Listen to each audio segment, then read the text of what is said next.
Hello, Enrique Ashkabak here. Um, I am a voice of the one calling in the wilderness. Uh, Enrique Ashkabak means a woman who rules with a new leaf. I say I'm a voice of the one calling in the wilderness because I was born on Jean Baptiste Day. That's the day my birthday is. Creator made it that my birthday would be on Jean Baptiste Day. That's here in Canada. And Jean Baptiste was the one of the voice of the one calling in the wilderness, saying, "Make straight your path, uh, make straight your path, prepare your hearts, for the Lord is coming." And I am a grandmother again today. This morning, on this day of Pentecost, my grandson Raphael was born to this world, entered into this world. Creator brought him down to this world, and Raphael means means means God heals, and it's really neat that there's so many things that happen in my life, the symbols that happen in my life. It's neat to see creator creator uh creator has these symbols in my life. Allows things to happen, and I pay attention. I don't take for granted anything that happens on the day it happens, on the time it happens, color things, all kinds of things, and dreams, the interpretation of dreams and the visions that I get, and the revelations and the revealings and the secrets and the mysteries creator shows me in the tiny things, in the little things, in the details, in the symbols. Like my son, my grandson today, his name is Raphael, born, and that means God heals. And this around this time, the weekend that this was happening 7 years ago, I was on this experience. It was called an encounter that I attended at HWC. I had this encounter experience, and in that experience, and when I was there, when I was doing, I remember praying and asking God, and learning about the relationship, the passion that the early church, the early believers, the early followers of Jesus, the true followers of Jesus, that the true followers of Jesus really had a passion and a heart for people coming to know the truth. That they had a conviction. It didn't matter what it cost them. Their passion was there, and they didn't care if it cost them their life, their children, everything could have been taken away, and they were persecuted and stoned and killed and boiled and crucified and poisoned and stabbed and killed and murdered and mayhem, and everything taken from them, their riches, all this kind of stuff. But Creator was with them, and Creator in all of that allowed for truth, allowed for the truth, and allowed for the message to spread and be heard. Right now, as sad as it is that George Floyd was killed like that, as sad as it is, the truth of the matter is that there's a message right now that's getting out in the community that we've had enough. The peoples that have been oppressed have had enough. We've really had it. And this is the result, the mayhem. And we really, it shouldn't have to have come to this. But unfortunately, people's eyes can't be open to to the destruction that we're causing to the world, to the racial divide, the the ethnicity. Like this has been prophesied that this ethno war, ethnicity war, these continents of peoples are divided, and this division is happening. You have right now what's going on in China, in Asia. There's that division against America. Black, whatever the color of skins, the African descendants. The slaves, these are the descendants of slaves. Like George Floyd is a descendant of the slaves that came here to the Americas.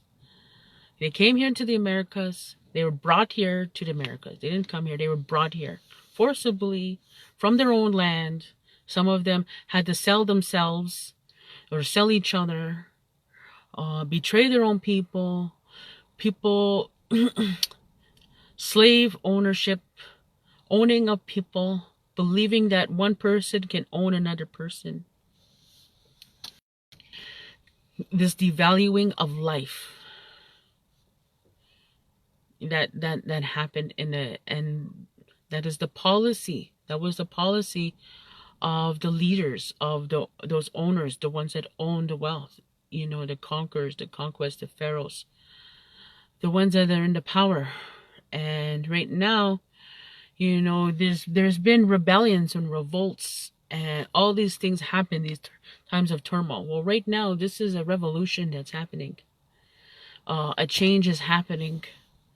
And today, on the day of Pentecost, is right now. There's been, on the day of Pentecost. It was yesterday.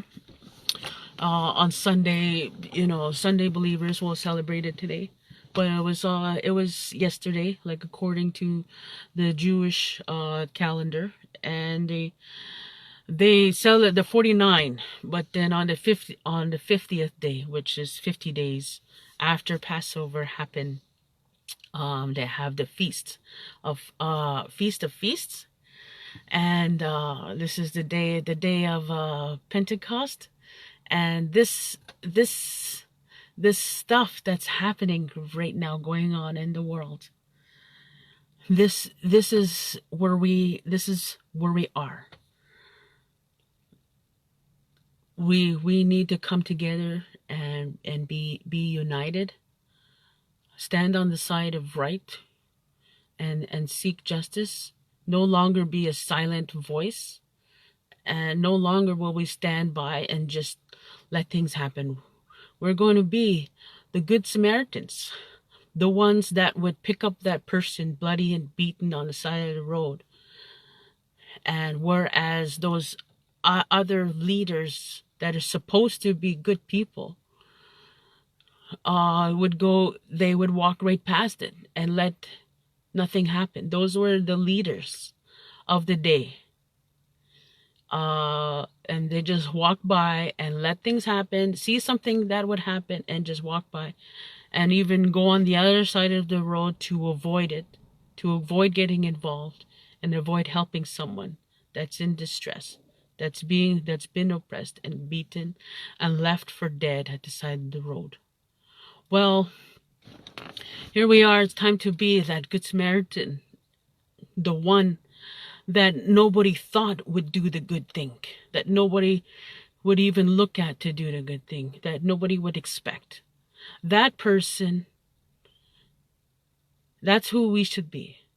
Go, and despite whoever it is, go and take care and pick them up and take care of them, mend their wounds and help them and make them healthy. Pay for their shelter, pay for their food, pay for their care, and lift each other up. When somebody's broken and beaten and falling, that's what we need to do. Not push them down and cause even more. And right now, You know, there are people, when I fasted on the bridge, and when we were demonstrating on the bridge there in February, and just before this whole corona stuff started spreading, when we were there on that bridge and we fasted and prayed, never thought that fasting and praying that all of this was gonna happen. And I'm not saying that that's what I did. I'm saying, you know, this is a catalyst. It was something we prayed and spoke, and I know that Creator is with me, giving me the words to speak and share, and the teachings and the wisdom to see what's going on, so that I can share it with you. I just hoping that I'm able to articulate it in a way that people can understand and see. That the symbols, that everything that has happened, there's the symbols. All these symbols like that happen in my life, I'm sharing with you. This is a day. Right now, things are moving and changing, and there's a lifting. This is a revolution. Things are really moving. This is now where the last is going to be first. The last will be first, and the first will be last. Those that are, God is close to those, Creator is close to those who mourn. Those that have, He's on the side of the oppressed. Blessed are those. We've suffered. Indigenous people have suffered. We've been wrestling with this Roman Catholic Church that has gone around, bent around, wending around to conquer the world. And with governments, with this capitalistic system that creates division and divide. Like, this is a desolation of abomination, this system of a capitalism, because it has invaded and perverted every area of life. No matter where you can't escape it. And right now, God is showing us that we can't hide. This virus has gone around. We can't hide from it. It's shut down the entire world. And now, this pandemonium, this mayhem that's going on right now, this chaos. Yeah, this is what's happening right now. Like, it's no wonder. Right now, the cathartic systems, like the sports venues, there is a reason those exist, because men need them. Men need an outlet to get their aggressions out. If they don't, and they're stuck at home and watching porn and violent movies and all this stuff, all this pent up aggression gets built up. And, you know, now there's this little thing which ends up being a catalyst for this violence to happen. You know, it sparks people's passion, and yeah, the resolution needs to happen, but the message is getting lost in the violence. Yeah. You know, maybe now people will think these cops, people will think twice before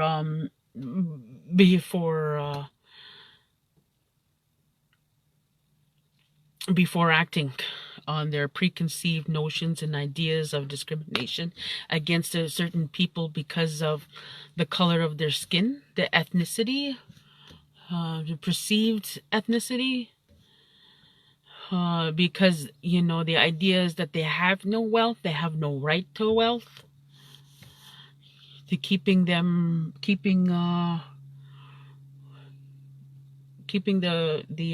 populations down.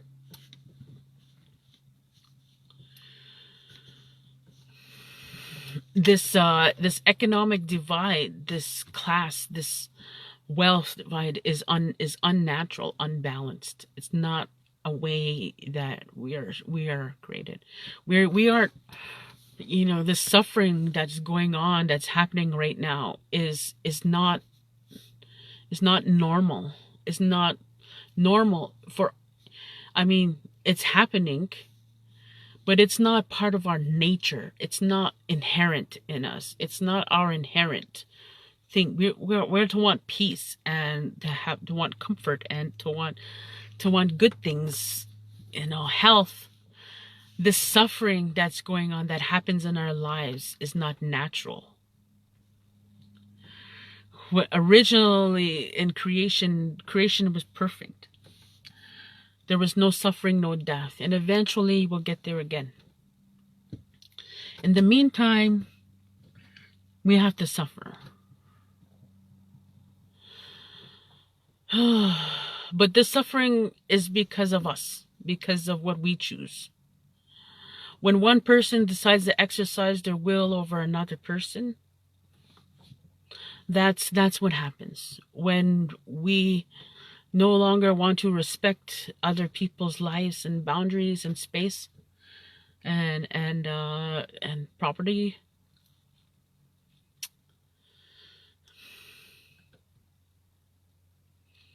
When this whole earth was given to all of us, all of creation, and God created every human being, whether they're white, black, Asian, whatever their ethnicity, whether their color of their skin. This discrimination, the fact that we look at people different, is something we create. It's a cultural construct. It's not something that's real. It's something we manifest because we want to try and make sense of why somebody is different, and we want to exercise our will over people, and we want to create. And this is what happens. But it's not normal. It's not a part of us. It's not the part of who we're supposed to be. So right now, it's time, pharaohs. The leadership, we're going to pray for our leadership in this nation. It's time to let our people go. This is the time for indigenous emancipation. The revolution is time to begin. Time to let our people go. Time to invite indigenous peoples into governance, into government. We were here first. This whole land is conquered. And now the slaves that you brought are revolting on our lands. The descendants. And all this division.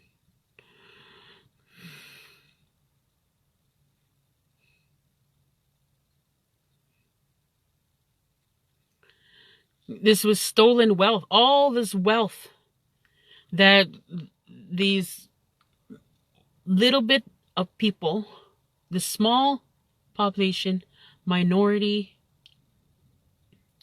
white supremacist, if you want to say that, but there's Jews, and these owners of the wealth, the ones that hold the power. We have these superpowers, the ones that hold the wealth. And right now this whole stuff, that this chaos that's happening is something our leadership is doing to keep us distracted, to keep us divided. Let's focus. We need to come back to focus, come together in unity and peace, and bring change, but real change, and unity and peace and solidarity and sticking together and firmness and truth. It needs to be truth, but things need to be done right. They need to be done in a way that honors Creator, that gives Creator honor, that honors all creation. Because this is all His creation. Those ones that persecute and oppress the oppressed are are even more slaved, are even more trapped and more stuck than the ones they oppress. Because it's harder. Creator said it's even harder for a rich man. It is easier for a camel to fit through the eye of a needle than it is for a rich man to enter into the kingdom of heaven, to come and believe and trust God. And, you know, and when I think about even one Nicodemus, one high priest, one person that was there in the leadership, one person that could see what was happening and able to recognize and see Creator working and moving. He took the time to seek truth and seek understanding and seek God, despite the persecution, despite what people would think. Right now, you know, the class divide that happens, and though us that are oppressed, yes, we're tired, we're sick to death of all of this injustice that has happened, that happens, and that occurs in our nation.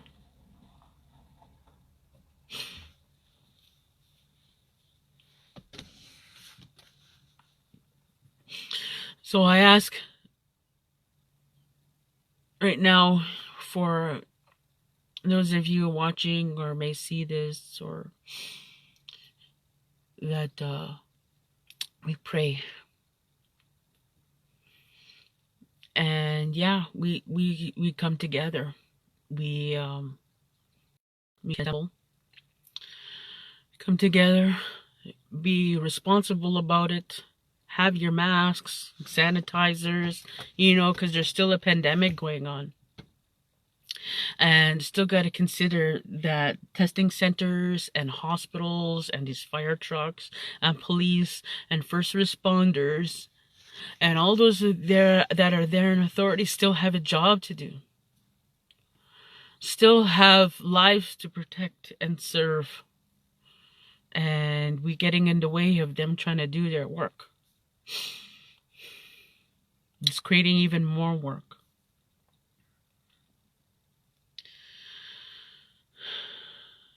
Like, there's people that rely on these grocery stores, on these stores, that rely on them so they can go buy food to provide for their families. There's little kids out there, babies, small kids right now, seeing all of this stuff going on, are scared, terrified, crying in tears, that are there suffering and scared, seeing these experiencing these floods and hurricanes and the pandemic, and not knowing why they can't go to school, the social distancing, the mental health that's going on, the violence, women, the domestic violence that goes on. This is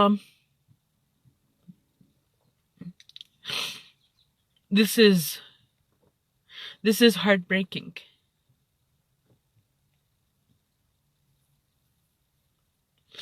And my prayers right now for our nations.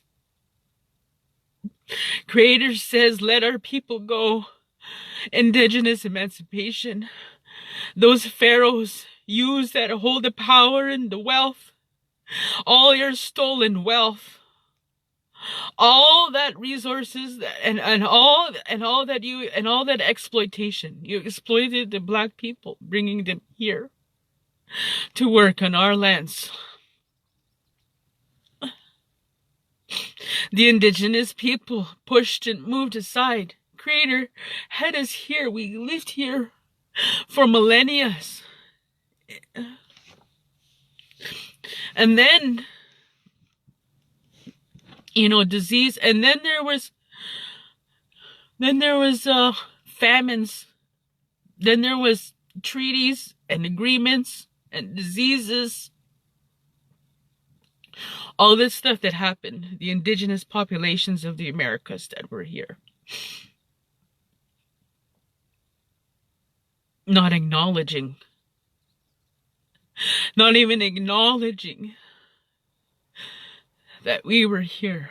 We don't see that people can own all of this land. We're supposed to take care of it. Yeah, be keepers of it, stewards. Creator gave this all creation for everyone, not just for some and for this little bit of you and that little bit of you. He gave it for all creation. He created all this life for all humanity. And not for us to be one exercising their will over another.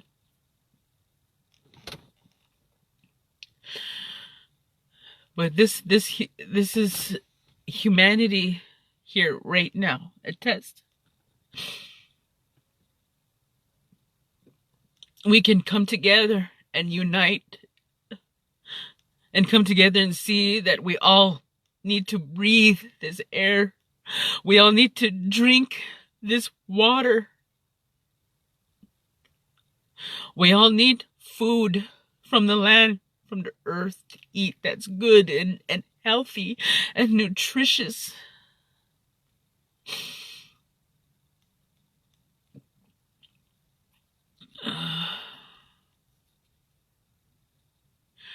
Creator gave us a mind, a heart. And our heart pumps our blood through our whole body. Our heart is that river, what pumps, that river of life.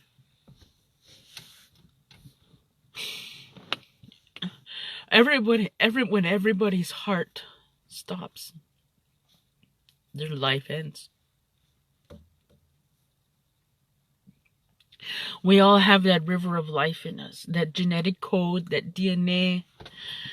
And right now, the intergenerational traumas, the cursings and the blessings and all of this kind of stuff, all this intergenerational trauma happening.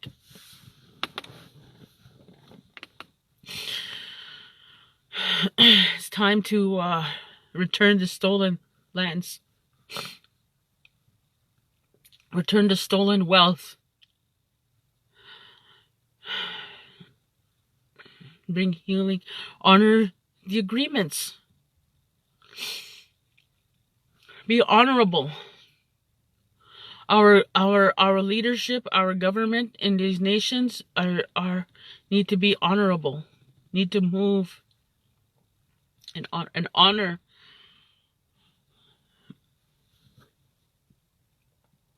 Leadership is supposed to be there for the people, serving the people, not self-interest. In indigenous community, when a leader is chosen in an elders council, when their life, showing that their life is balanced and their life is in order, and they have integrity, they walk in a way that is good. It honors Creator and creation. That's a leader that's to be chosen. As an elder. That's the way elders are supposed to work.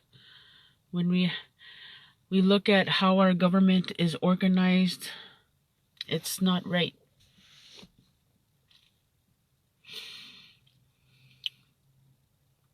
Indigenous people need to be in governance. Indigenous people need to be given the tools to succeed, to be successful. to be able to truly be involved in the commerce, so that when the decisions are being made, that we have a way that it's distributed equally and according to need.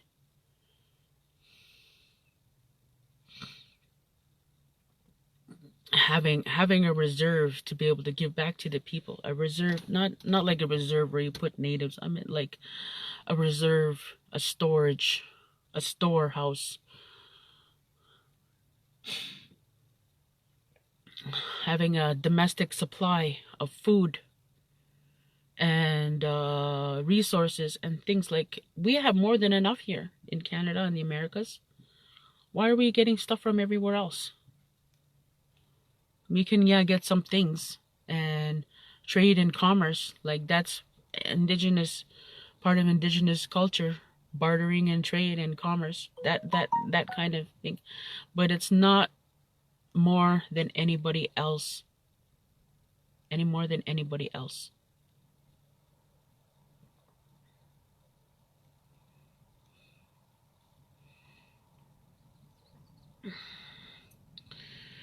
So I shared today that, you know, these little symbols that happened in my life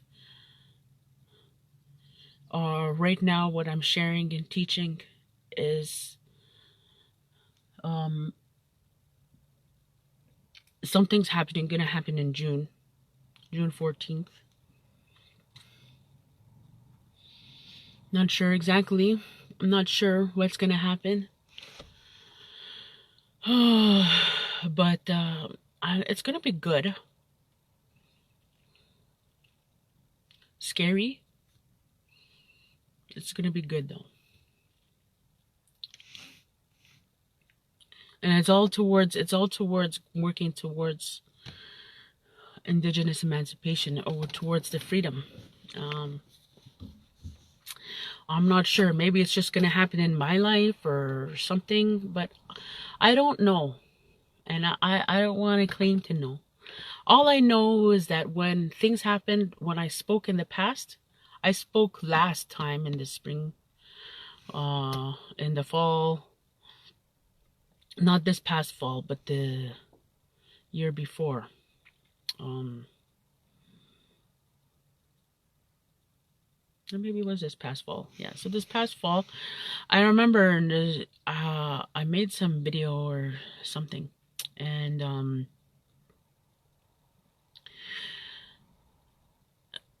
sitting, and this was all before anything started with Wuhan, with the coronavirus and all this kind of stuff that started happening in November.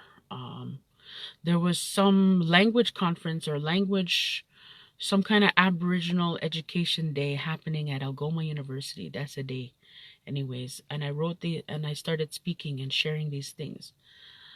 And I remember prophesying, because there was the Wet'suwet'en and the pipelines and the blockades and the blocking the railways and all this kind of stuff was happening. And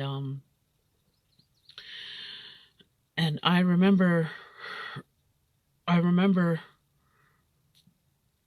praying and speaking in my car and listening to a song, "Kill 'Em with Kindness." And that, you know, kill 'em with kindness.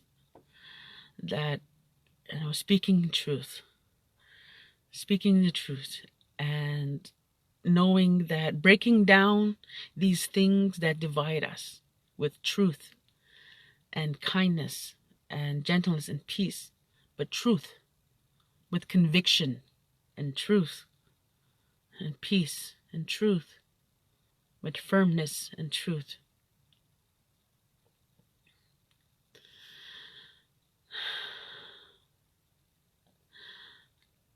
Right now, this is the beginning of a next phase in this things happening, the next plague. The next plague.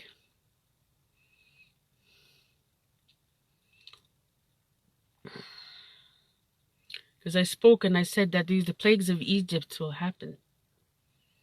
There's the famine, the disease, the pestilence, the economic siege, the military, army forces, all that kind of is gonna collapse. This is all stuff that is said is gonna happen until these kings and pharaohs and those governments and leadership start acknowledging indigenous peoples as the rightful, as the leaders here on this, that we should be here involved in government on the world stage, here in the Supreme Court of Canada and the Supreme Courts, having a seat, and working on the UN Council, all this kind of all this. When Canada sends a leader to the United Nations, that leader should be of Indigenous descent. There should be a representative for the Blacks, because they are here now. A representative for the Indigenous populations. And Mexicans are Indigenous populations. They're Indigenous to Mexico. And the border that is created there is not that. It's not. That's an oppressive powers construct, a way to keep a people divided and from coming together. These borders that create these divisions is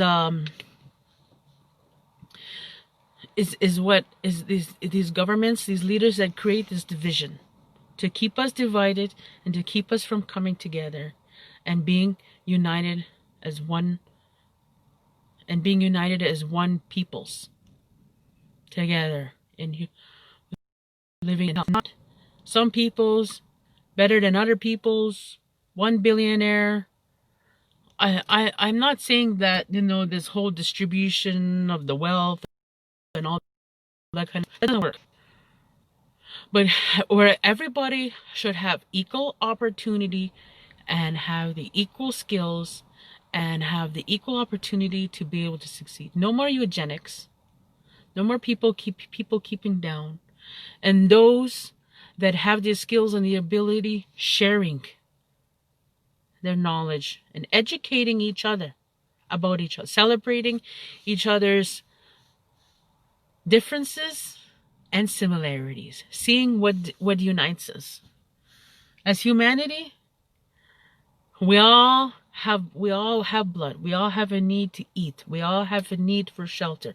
We all have a need for clothes. We all have a need to breathe. We all have a need to drink. We all have a need for health. All of this, that's the universality. We have hair, some have no hair. We all bleed. We have organs in our bodies.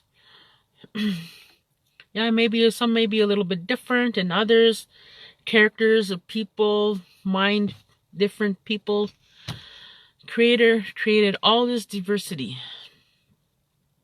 And yeah, we live in a fallen world. We live in a world where there's suffering. And how can a good creator allow all this suffering to happen? All this suffering happens because we choose it. It's like, yeah, maybe we have our families, and stuff has happened to you. Stuff has happened to me. Creator has allowed things to happen to me. Like, I have faced discrimination. A lot of times I get mistaken as a black person because I have curly hair and I have this complexion and I have this curly fuzzy hair. And growing up, I was called Black Diane. I remember, people making fun of me. I was a little darker native than other natives, I guess. I don't know, but... And then when I was living in Toronto or anywhere time, I did face discrimination. I remember one time I was just walking down the road, minding my own business, and out of nowhere, this police car stops you know, beside me on the, and I'm walking down the sidewalk, and this cop car stops out of nowhere and just comes, and this cop just came up and grabbed me and bashed my head against the wall. And I have this scar here now on my face, but just came and bashed my head against the wall, and came and rubbed my face against the wall, threw me against the wall, knocked me down, and did all and I didn't fight back. I don't know, maybe he thought I was gonna fight back or something, but I didn't. I just kind of went limp, and I resisted every urge to fight back, and I just went limp, and I let whatever happen. And then the cop, when I got back in his car, and drove away.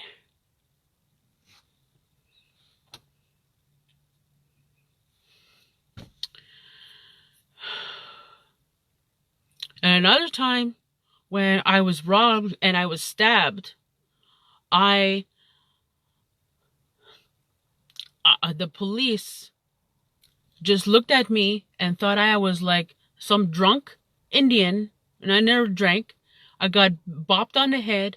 I was walking around with a concussion, blacked out, walking around with a concussion, bleeding, because I had been stabbed and attacked and robbed, and left for dead. And at some point, I woke up and police were there, and the ambulance was there, and they're trying to stitch me up, and they did stitch me up. And afterwards, because I came to, and they were able to help me, but they stitched me up. But the police just didn't do anything about what happened to me. Didn't go after. They just drove me around town. They impounded my vehicle. Took everything, and grabbed me and was driving me around town, and then dropped me off in the middle of downtown with nothing. All my stuff, everything was in the thing, and they drove me around. And that's what happened.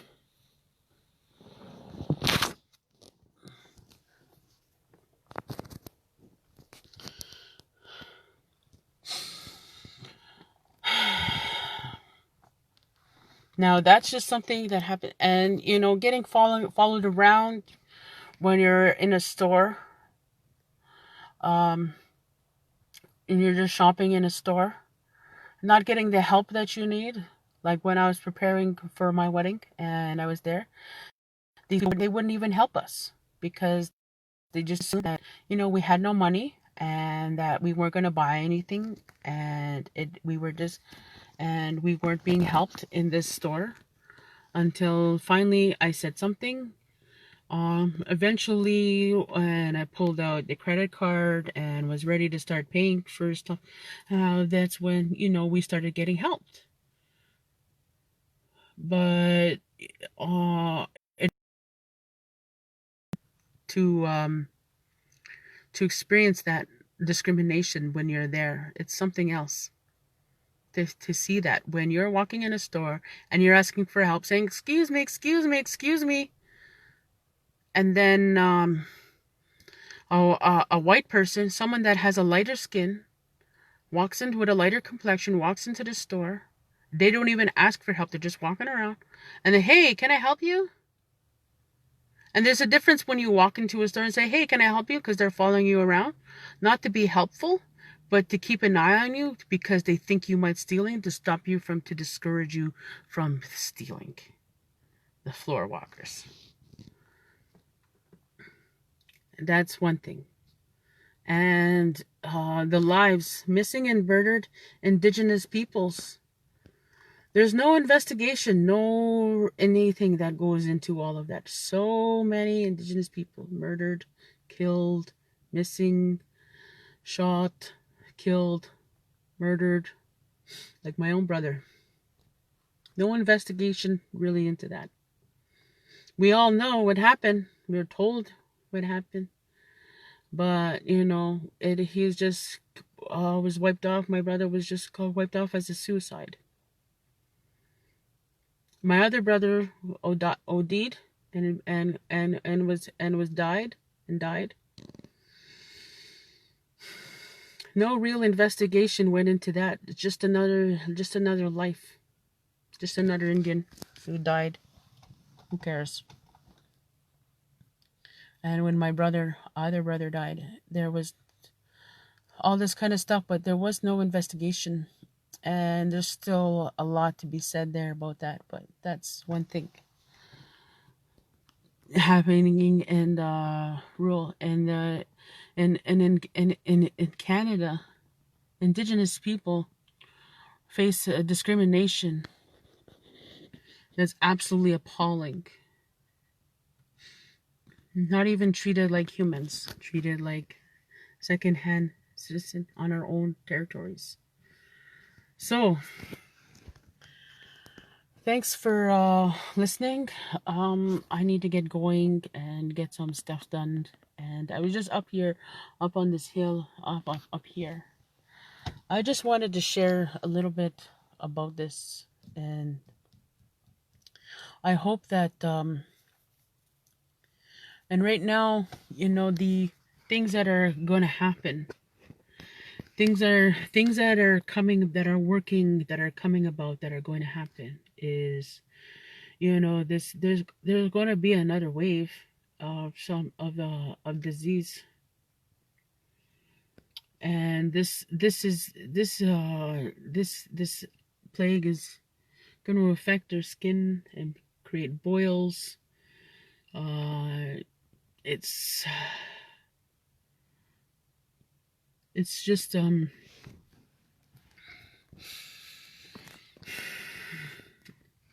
apply the blood.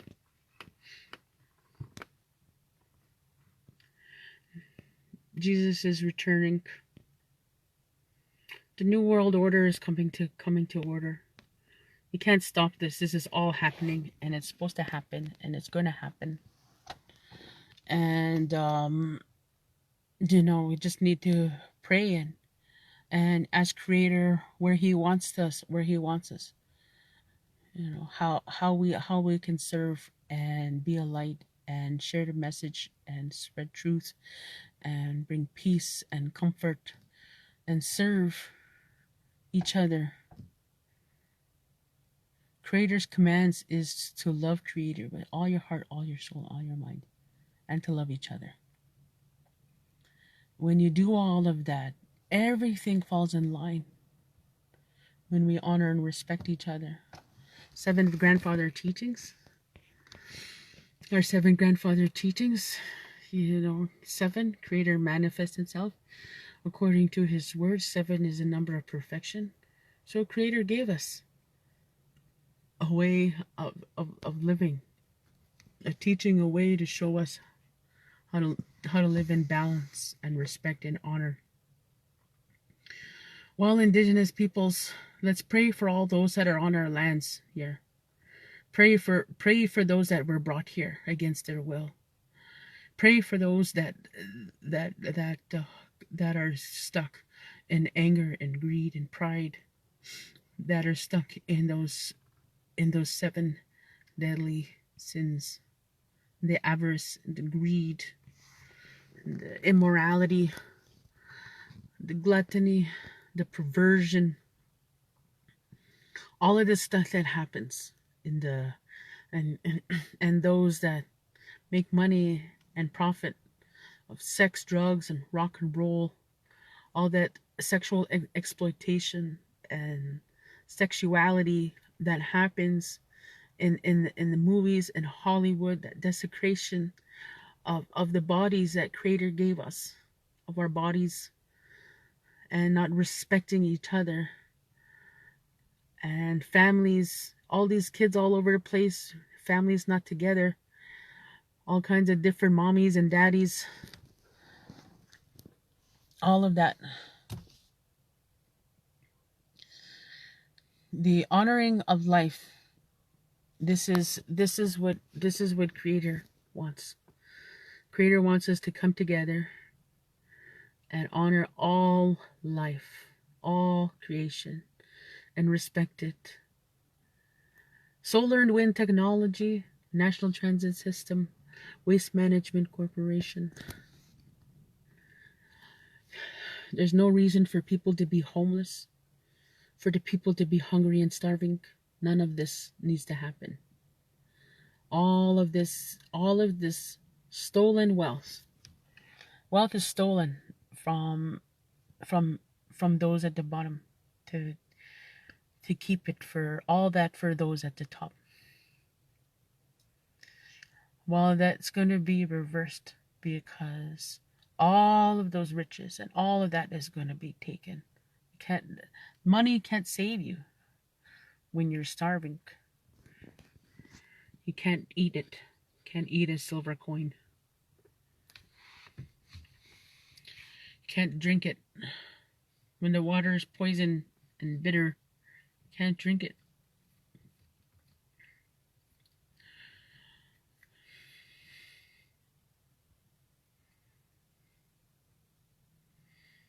So, thank you so much, Jimmy Gwetch.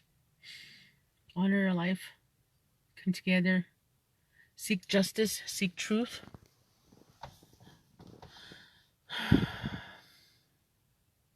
Jimmy Gwetch.